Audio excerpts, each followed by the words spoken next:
Você já teve que lidar com um pedido de demissão ou mesmo uma demissão de um colaborador no meio de um projeto muito importante? Ou a mal entrega de um serviço ou um produto da sua empresa? Eu me chamo Anton, sou CEO aqui na Apo e nesse vídeo a gente vai falar sobre boas práticas de gestão de crise dentro de uma empresa. Vem comigo! Crises podem acontecer a qualquer momento dentro da sua empresa. Elas são um resultado muito indesejável do seu processo, ou da sua entrega, ou de qualquer coisa que você espera no seu dia a dia. Crise está relacionado a não só uma parte da tua empresa, mas um problema que pode generalizar para outros pontos, criar meio que um efeito dominó. Então a gente vai conversar agora sobre algumas práticas para a gente conseguir tanto antecipar como também controlar uma crise. Como eu disse, a primeira coisa é antecipar problemas. Nunca subestime um valor de um bom planejamento. Entender o processo da sua empresa, como as coisas acontecem, o porquê elas acontecem, é vital para a gente ter um bom planejamento, um plano de contingência. Se um colaborador faltar, pode ser uma coisa, ou se um colaborador pedir demissão. Então,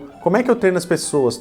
Um treinamento fica concentrado só numa pessoa, um conhecimento fica só dentro de uma pessoa? Ou eu vou ter mais de uma pessoa que pode ter o mesmo conhecimento técnico de outra, caso essa pessoa não estiver presente? A maior arma que a gente pode ter por uma crise é fazer que ela não aconteça, né? Ninguém quer que uma crise aconteça. Então, conhecer o seu processo, a sua empresa, como as coisas acontecem, o porquê elas acontecem, né? Quem são os stakeholders que vão estar, que são os responsáveis durante a entrega de um serviço, um produto, de um atendimento, né? Até na parte, a gente pode pensar na parte de vendas, parte jurídica, financeira. Entender todo esse ecossistema, né? É vital para tu conseguir antecipar qualquer tipo de problema. Um dos exemplos no início do vídeo que eu falei foi a demissão de um colaborador, ou mesmo pedido de demissão. O colaborador, às vezes, pode ter tanto conhecimento técnico concentrado nele, que ele adquiriu, e isso não foi difundindo para a equipe toda, e esse colaborador pedir demissão, ele pode levar toda uma carga de conhecimento e deixar a empresa meio que com a mão nos bolsos, porque ela não vai ter mais aquele conhecimento para executar tal entrega, tal serviço, tal produto.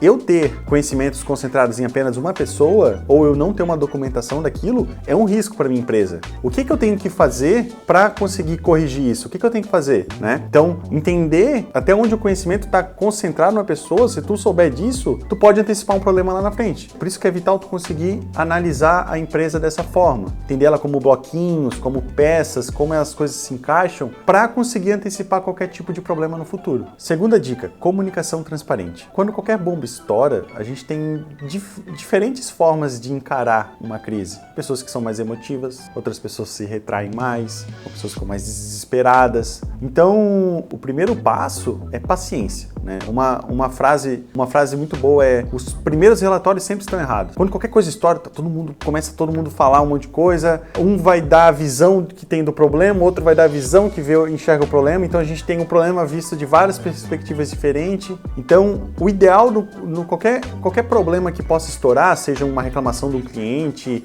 ou várias reclamações de cliente que podem ainda botar mais pressão no ambiente, é ter calma, analisar, entender o porquê que como aquilo aconteceu e o porquê que aconteceu, por onde passou, aonde originou, o que fez chegar aquilo. Aqui na Apo, a gente tem processo para tudo, né? Não vou dizer para tudo porque é uma utopia, né? Que a gente sempre está procurando, mas a gente sabe que a gente nunca vai chegar. Quando qualquer coisa estoura, qualquer problema estoura, a gente vai seguindo só os passos do processo. Começou em pessoa X, passou para a pessoa Y, produziu um material tal, passou para a pessoa Z, aprovar esse material. Chegou no cliente, o cliente ficou P, né? Ficou brabo por ter recebido aquilo e não... Tá. Aonde nesse trajeto aconteceu? O que foi o causador, certo? A gente faz análise por processo, né? A gente analisa muito pelos processos. Depois a gente leva em conta as pessoas que estão. Então, primeiro a gente avalia se o processo está entregando, se ele foi seguido corretamente, ou se a pessoa que foi, ela não agiu por negligência, ou ela estava com um problema emocional, ou por acaso, às vezes acontece um mal entendido, né? A gente tende a analisar tudo isoladamente para assim conseguir entender a causa, e daí que vem a terceira dica, que são ação corretivas. Depois que a gente entende esse problema, entende algo porque aconteceu, a gente vem para ação. E quando vem de uma crise, né, quando vem uma coisa que se ganha destaque dentro da empresa, a solução da crise geralmente está associada a pessoas com mais conhecimento, né, conhecimento técnico ou experiência dentro da empresa, que já lidaram até com esses problemas, né, que é um assunto que a gente já vai falar mais pra frente. Então, ter crise, muitas crises não são boas. Se tu tá tendo muita crise na tua empresa, tu tá tendo algum problema, né, e aí deve ser analisado, como a gente comentou mais pra trás aqui. Então, chegou a hora de tomar a decisão. O que deve ser feito? Geralmente, essa decisão, ela ela não existe manual de instrução para ela. Por quê? Porque ninguém antecipou esse problema. A gente falou sobre antecipar. Se ele fosse antecipado, não teria acontecido. Então agora aconteceu. Eu preciso tomar uma decisão que está fora do script. Por isso que está associada a pessoas com mais conhecimento e mais tempo dentro da empresa. A crise, ela é um resultado indesejável do seu processo, ou da sua entrega do seu serviço ou produto. Então, para uma boa ação corretiva, é preciso uma boa análise do problema, né? Paciência,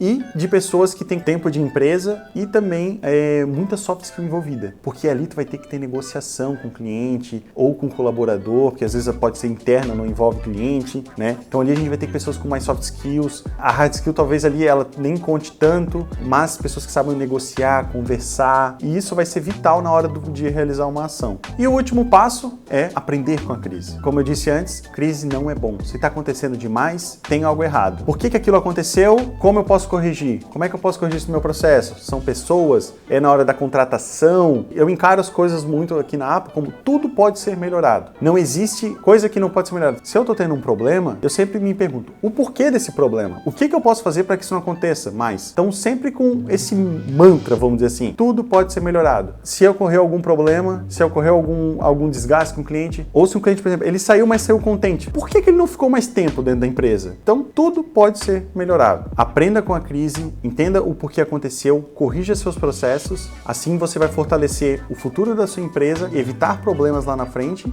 e colocar a sua empresa na direção certa. Em resumo, gestão de crise não é só sobre como lidar com problemas, mas sim como antever eles. Se você gostou desse vídeo e quer ver mais conteúdos como esse, inscreva-se em nosso canal, ative os sininhos das notificações, comente aqui embaixo e também acompanhe os outros conteúdos que a gente tem aqui na plataforma. Até mais, abraço!